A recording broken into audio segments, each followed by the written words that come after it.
Hello दोस्तों, मैं हूं विद्यासागर। पीसीएम क्लासेज 1.0 पर हार्दिक स्वागत करता हूं। आज मैं कक्षा 10th के लिए विद्युत धारा चैप्टर का यह तीसरा पार्ट बनाने जा रहा हूं। ध्यान से देखिए, विद्युत धारा चैप्टर 10th क्लास के लिए बहुत ही इम्पोर्टेंट है। इस लेसन से बहुत सारे प्रश्न 10th क्लास में पूछे जाते हैं, प्लस फ्यूचर में भी इससे कंपटीशन में भी विद्युत धारा चैप्टर से क्वेश्चन एग्जाम में न्यूमेरिकल के रूप में दिए जाते हैं। तो यह चैप्टर सभी प्रकार का स्टूडेंट के लिए इम्पोर्टेंट होता है। ध्यान से पूरा वीडियो देखिए। सबसे पहले आपका इसमें विद्युत परिपथ, जिसे इंग्लिश में बोलते हैं इलेक्ट्रिक सर्किट। इलेक्ट्रिक सर्किट क्या होता है, विद्युत परिपथ किसे कहते हैं? सिंपल भाषा बोलिए कि देखिए, जिस पथ पर इंसान चलता है, यानी हम लोग चलते हैं, उसे रोड, अलंग, ये सब जो सिंपल भाषा में बोलते हैं, उसी प्रकार से कि जिस पथ पर विद्युत धारा चलती है, जिस पथ पर विद्युत धारा चलती है, उसे हम लोग बोलते हैं विद्युत परिपथ। क्वेश्चन में ही आंसर है मेरे दोस्तों। परिपथ के मतलब होता है रास्ता, और इसके आगे लगा हुआ विद्युत, यानी विद्युत का रास्ता, उसे विद्युत परिपथ बोलते हैं।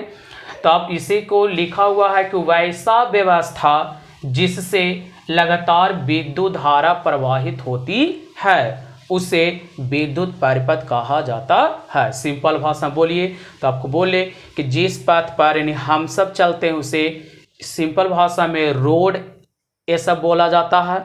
उसी प्रकार से जिस पथ पर विद्युत धारा गमन करती है, उस पथ को विद्युत परिपथ कहते हैं।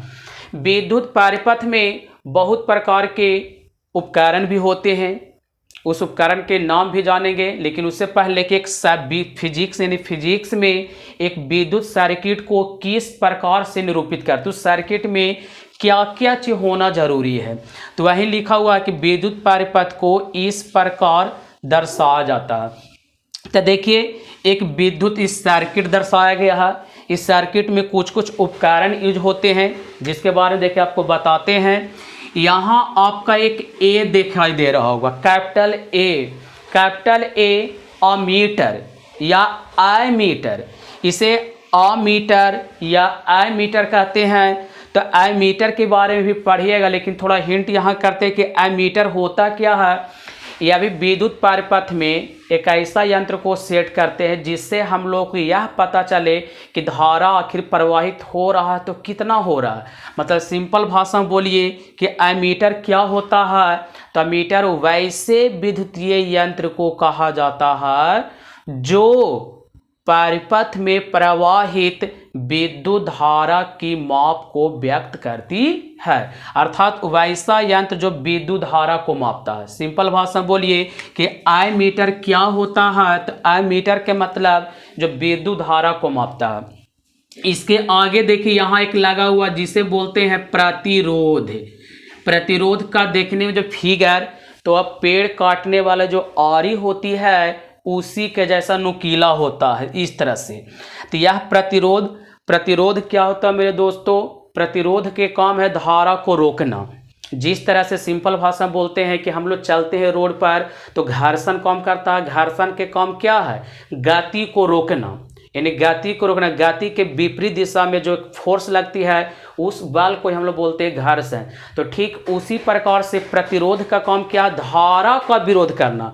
जो धारा का विरोध करता है उसे हम प्रतिरोध कहते हैं। यानी आप प्रतिरोध की परिभाषा सुनकर भी आप लिख सकते हैं कॉपी में कि प्रतिरोध क्या है, तो किसी चालक में प्रवाहित धारा का जो विरोध करती है उसे प्रतिरोध कहा जाता है। और प्रतिरोध को कैपिटल आर से सूचित करते हैं, जिसे चित्र में इस तरह से दर्शाया जाता है। इसी के ऊपर देखिए एक लगा हुआ है भी जैसा लेटर दिखाई दे रहा होगा।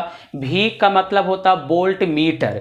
ये वोल्ट मीटर क्या है? तो परिपथ में उत्पन्न विभव और विभवांतर को मापने का कार्य करता है वोल्ट मीटर। जो पिछले वीडियो में था कि विभव या विभवांतर क्या होती है, तो सिंपल भाषा में विभव किसको बोलते हैं, तो दो बिंदुओं के विभवों के अंतर को ही बोलते हैं विभवांतर। इसके आगे आ जाइए तो इस सिंपल भाषा में ये क्या है, तो यह आपका बल्ब है। ये क्या है, बल्ब। ई क्या है, की सिंपल भाषा बोलिए इसे, तो यह आपका स्विच है। इस स्विच दो तरह के फिजिक्स में यूज करते हैं, एक स्विच ऐसे निरूपित होता है और एक स्विच को ऐसे निरूपित करेंगे। तो इसका मतलब हो जाता है आपका ऑफ, यह होता है क्लो, यानी धारा को प्रवाहित करने के लिए ऐसा संकेत। और जब धारा प्रवाहित नहीं कराना है तो उसके लिए स्विच को इस तरह से यूज करते हैं। तो इसके आगे बताएंगे। ये क्या है, सेल। यह सेल होता है, तो सेल आपको पता है कि जिसे धारा की उत्पत्ति यानी सेल किसको कहते हैं, जो रासायनिक ऊर्जा को विद्युत ऊर्जा में परिवर्तित करती है। यह क्या है, धारा को कंट्रोल करता है। इसे सिंपल भाषा में सिंबल को हम लोग बोलते हैं प्रतिरोध नियंत्रक। प्रतिरोध नियंत्रक, और प्रतिरोध ही हम लोग को धारा को कंट्रोल करता है। तो यह एक हो गया विद्युत परिपथ। विद्युत परिपथ किसे कहते हैं, तो सिंपल लैंग्वेज में बोल दीजिए कि जिस परिपथ से या रास्ता से विद्युत धारा गमन करती है उसे विद्युत परिपथ कहा जाता है। देखिए, चलिए जान गए। अब इसी के विद्युत परिपथ में कौन कौन सारे उपकरण यूज होते हैं तो उसको जानिए। देखिए, आप ध्यान रख सकते हैं विद्युत परिपथ में उपयोगी उपकरण।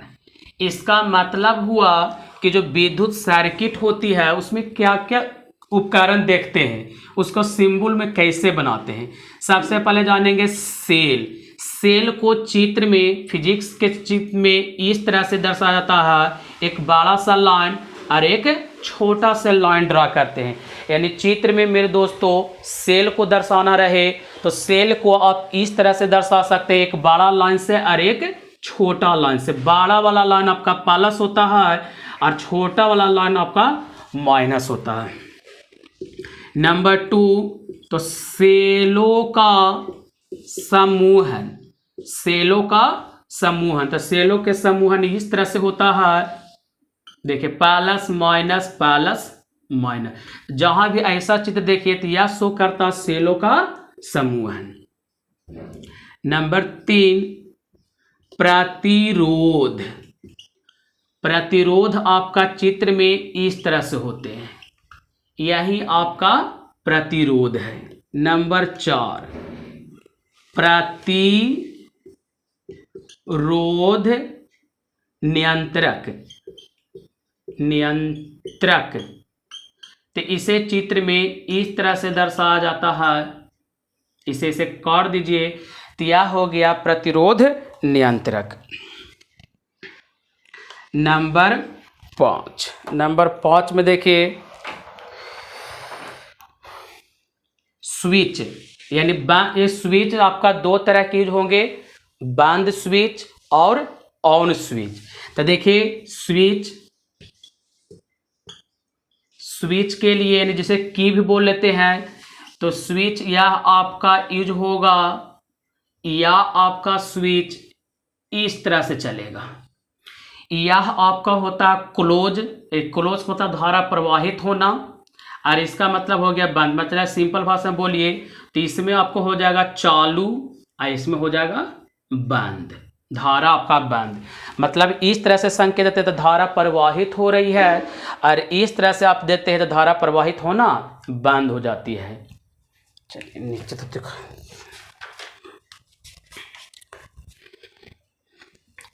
चलिए 5 भी से नीचे देख लीजिए। 5वां में अमीटर। अमीटर, तो अमीटर को चित्र में इस तरह से दर्शाइए, ए लिख दीजिए। ए आपका हो गया अमीटर जो धारा को मापता है। फिर आपका आता है वोल्ट मीटर, तो वोल्ट मीटर को आप भी से निरूपित कर सकते हैं। तो यह हो गया परिपथ में कुछ उपकरण है तार को जोड़ना रहे। नंबर 6, 7 तार संधि। तार संधि मैंने परिपथ में तार को कनेक्शन करना है तो उसे चित्र में इस तरह से आपको शो करना होगा, यानी तार संधि को। तो यह है विद्युत परिपथ में उपयोगी कुछ उपकरण जिसे आप चित्र में कैसे दर्शाएंगे तो इसे आप जानें।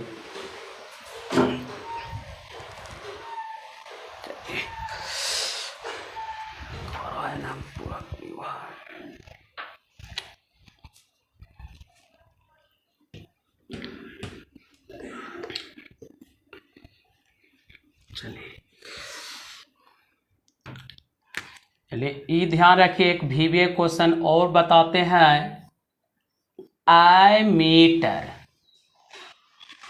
या इसे ही बोला जाता है अमीटर। अमीटर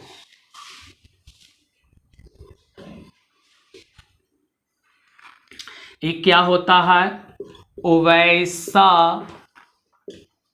विद्युतीय यंत्र जिसकी सहायता से, वैसा विद्युतीय यंत्र जिसकी सहायता से विद्युत धारा की माप ज्ञात की जाती है, उसे एमीटर कहा जाता है। इसे परिपथ में श्रेणी क्रम में जोड़ा जाता है। इसका प्रतिरोध निम्न यानी कम होता है। इसका प्रतिरोध क्या होता है? कम होता है। देखिए ध्यान से समझिए इसको। स्केच ले लेते हैं दूसरा। हाँ देखिए एक अच्छा प्रश्न, एमीटर या अमीटर। अभी बोल रहे थे कि अमीटर क्या होता है, तो देखिए सिंपल सा लैंग्वेज में, वैसा विद्युतीय यंत्र जिसकी सहायता से विद्युत धारा की माप ज्ञात की जाती है, उसे एमीटर कहते हैं। इसमें आपका ऑब्जेक्टिव में हमेशा क्वेश्चन पूछा गया है कि किस यंत्र की सहायता से विद्युत धारा मापी जाती है।